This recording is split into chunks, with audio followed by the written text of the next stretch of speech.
하나님 말씀 보겠습니다. 에베소서 6장 10절에서 20절 말씀 함께 읽겠습니다.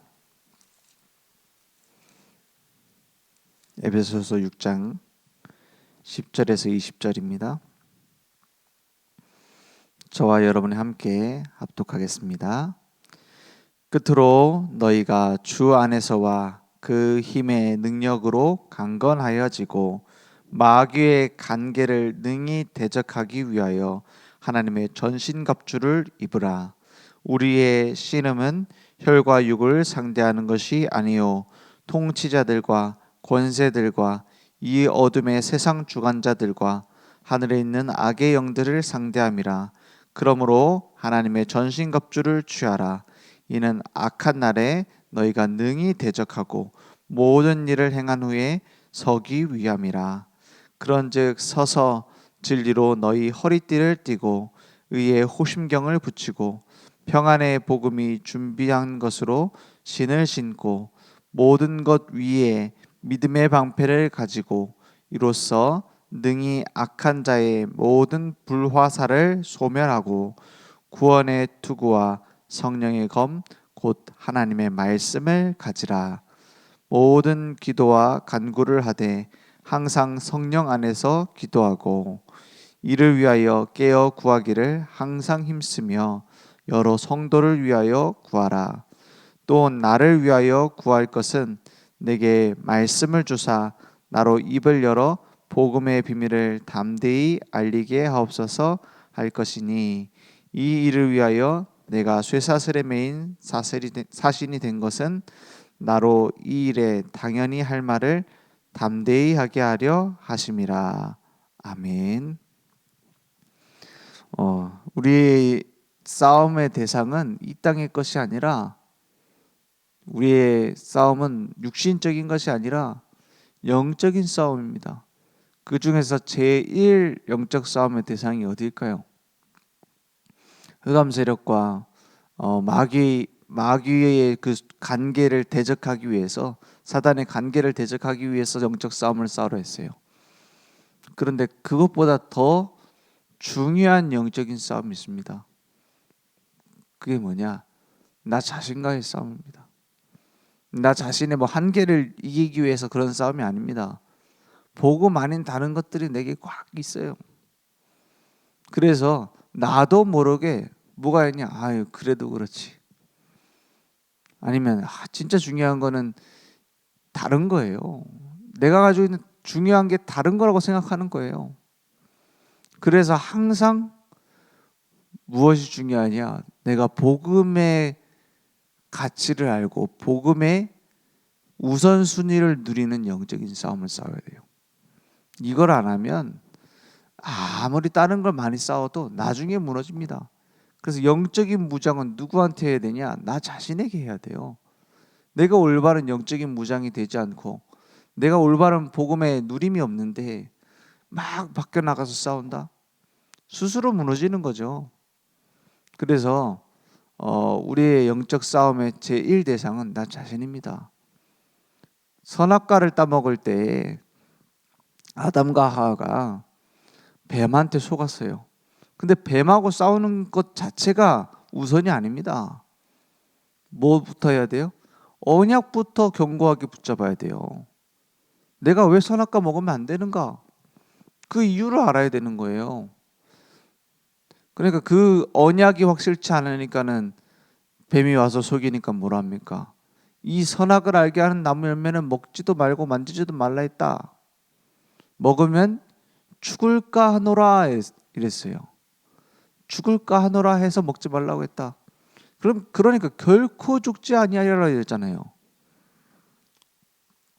마귀는 항상 어떻게 공격하죠? 영적으로는 틀린 말인데 육신적으로 맞는 말을 해서 속여요. 육신적으로도 틀리면 우리가 안 속을 건데 영적으로는 완전히 틀린 말이잖아요. 먹으면 안 죽는다는 거예요. 근데 육신적으로 봤을 때 그거 먹고 숨이 끊어지지 않잖아요. 그죠? 육신적으로는 안 죽어요. 그런데 영적으로는 죽는단 말이에요. 그 선악과를 먹으면 죽는다는 데에 대한 그 죽음은 단순한 목숨이 끊어져서 꼴까닥 죽는다 이런 말이 아니란 말이에요. 하나님과의 관계가 단절되는 걸 보고 죽음이라고 하거든요. 성경은. 물고기가 물을 떠나는 것이 죽음이고 나무가 땅에서 뽑히는 것이 죽음인 것처럼 하나님을 떠나는 하나님과의 생명 관계가 끊어지는 걸 보고 죽음이라고 했단 말이에요. 근데 사단의 말이 육신적으로 맞거든요. 먹으니까 어떻게 됩니까? 안 죽었거든요. 그러니까 남편한테 줬단 말이에요. 사단은 항상 육신적으로는 맞는 말, 명적으로는 틀린 말로 넘어뜨리려고 해요. 그래서 제1의 영적 싸움의 대상은 뭐냐?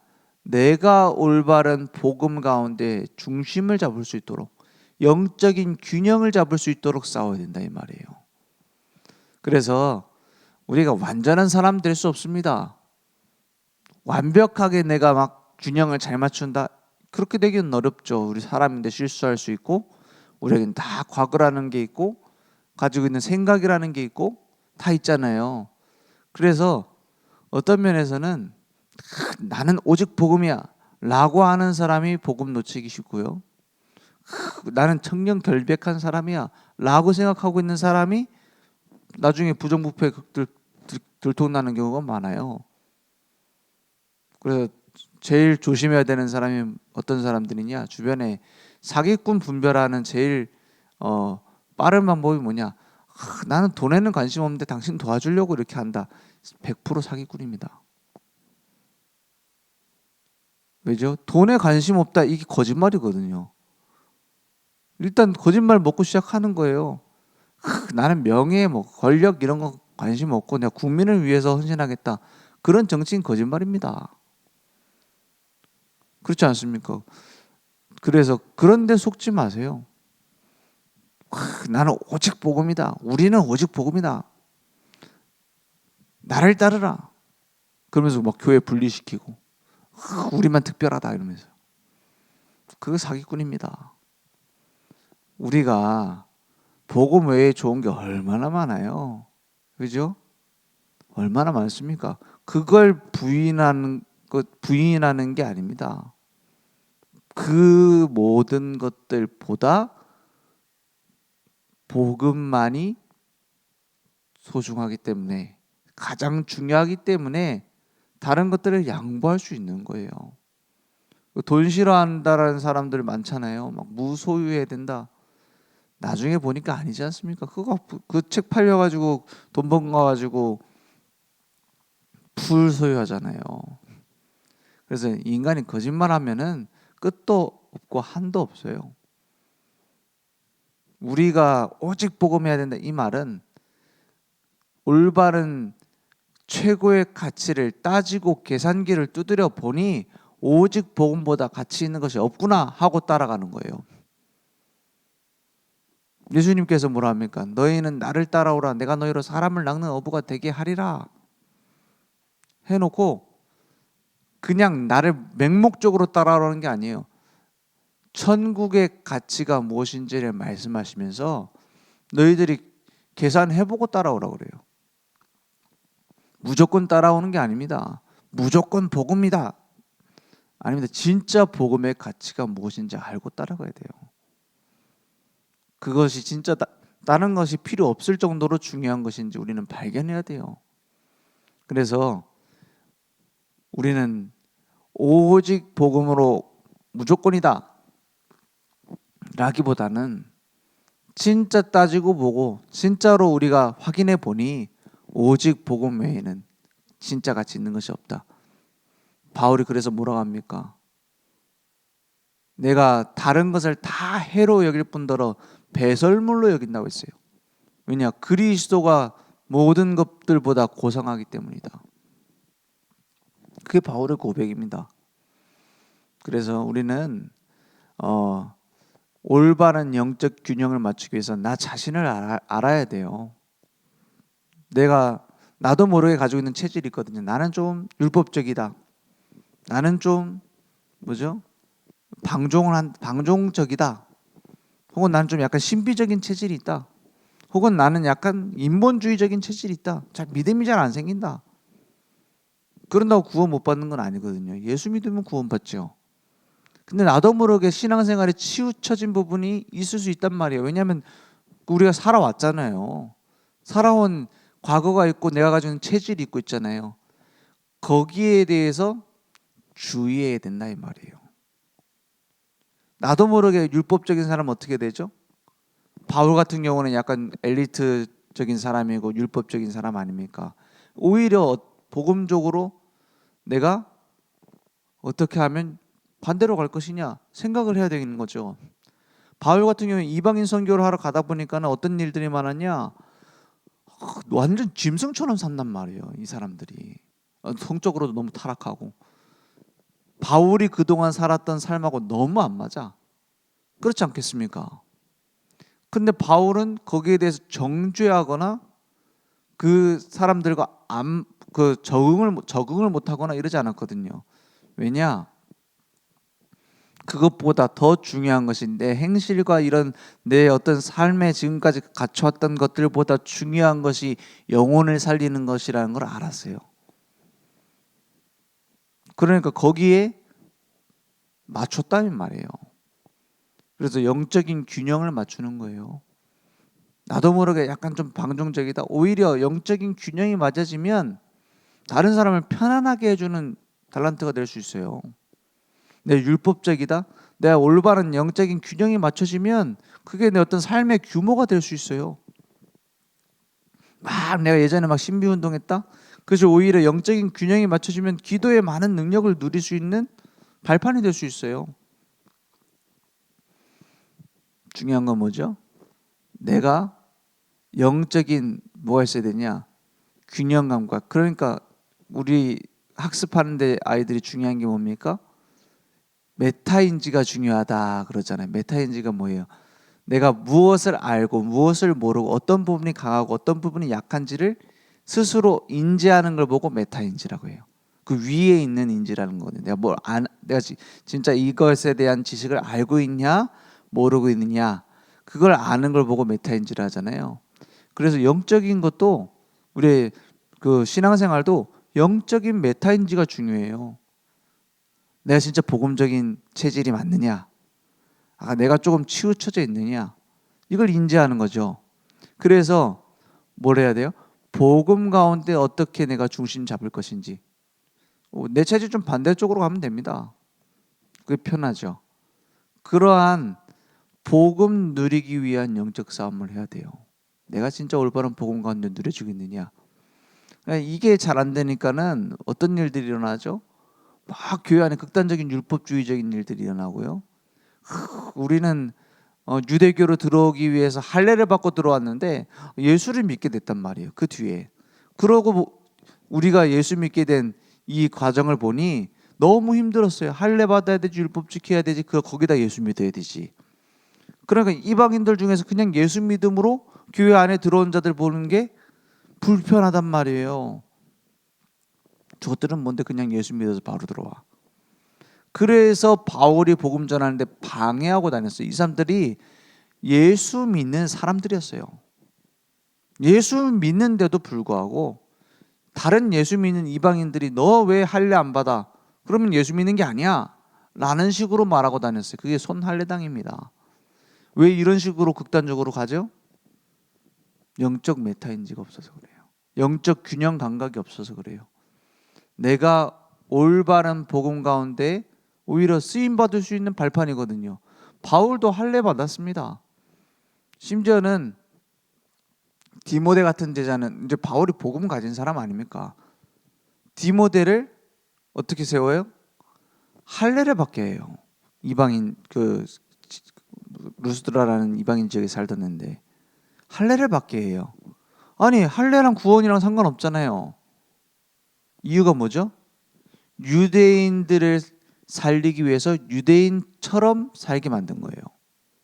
그죠? 그래서 우리의 기준은 뭐냐? 복음에 유익하면 하는 거예요. 복음에 유익하지 않으면 안 하는 거예요. 율법이냐 아니냐 신비냐 아니냐 이게 복음이다 저게 복음이다가 아니에요. 복음에 유익하냐. 그래서 성도들을 사랑하고 현장을 살리고 교회를 세우는 일에 유익하냐는 거예요. 오직 복음, 우리만 복음하면서 교회를 파괴하는 건 오히려 복음에 반대되는 겁니다. 그래서 우리 속지 않아야 됩니다. 영적인 싸움 제1 대상은 나 자신이다. 두 번째가 사단과의 싸움이에요. 세 번째가 세상과의 싸움이에요. 이것을 제대로 싸울 수 있도록, 이 세 가지 싸움을 싸울 수 있도록 영적인 전신갑주를 입어라. 우리의 기준이 어디 있냐? 진리의 허리띠. 영적인 뭐가 돼? 기준이 있어야 돼요. 그래야 균형을 잡죠. 영적 기준이 없는데 무슨 균형을 잡습니까?